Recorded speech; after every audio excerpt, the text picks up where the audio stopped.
ओम श्री गुरुदेव दत्त. नमस्कार मित्रांनो, तुमचे ओम श्री गुरुदेव दत्त या चॅनलमध्ये मनापासून स्वागत.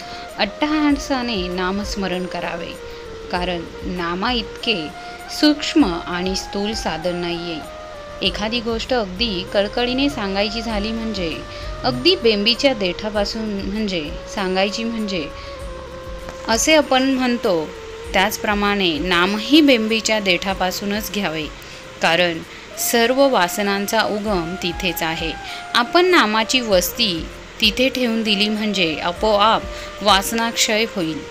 उगीच वरवर नामस्मरण करू नये, ते अट्टहासाने आणि अंतःकरणपूर्वक करावे, यातच खरे हित आहे. आता वासनाच मेली तर आम्ही विषय कसे भोगू याची काळजी करू नये. भगवंताची सत्ता जाणली की त्याला सहज जाणता येते. तो जाणेल भगवंत, त्याला म्हणावे संत. आपण खेड्यात गेलो की तिथले सभ्य आणि प्रतिष्ठित कोण याची चौकशी करतो. पाटील आम्हाला दिसतो, लोक सांगतात, म्हणून आम्ही त्याची भेट घेऊ शकतो. पण परमात्मा निर्गुण निराकार, त्याची ओळख कशी करून घ्यावी हेच कळत नाही. आम्हाला कळत नाही त्या सर्व गोष्टी आम्ही कधी खोट्या मानतो का? आपल्याला असणारी तळमळ ही भगवंताची म्हणजे पूर्णत्वाची तळमळ आहे. नास्तिकाचा सुद्धा पूर्णत्वाकडे ओढा असतो, तेव्हा या तळमळीला भगवंत हेच औषध आहे. कोणतीही गोष्ट तळमळी वाचून चांगली होत नाही.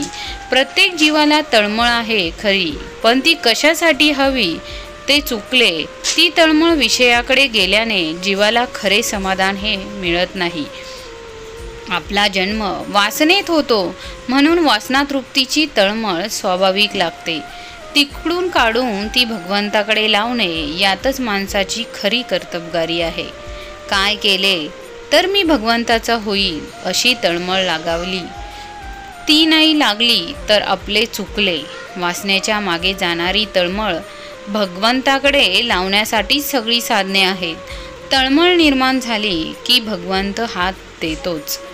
जगामध्ये असे कोणतेही दुःख नाही की जे भगवंताच्या आनंदाला विरजन घालेल.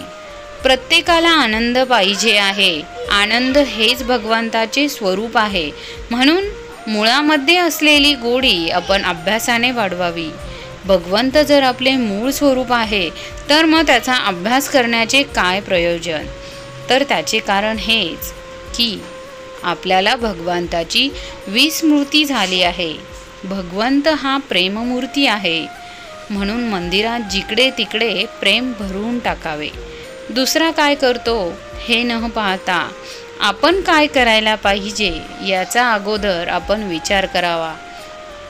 भगवंताचे नाम घेणे हे ज्ञान होण्याचेच लक्षण आहे. भगवंताकडे लक्ष लागले की आत्मज्ञान हे आपोआपच होत असते. मित्रांनो, तुम्हाला जर आजचा व्हिडिओ आवडला असेल तर लाईक करा, शेअर करा आणि सबस्क्राईब करायला मात्र विसरू नका.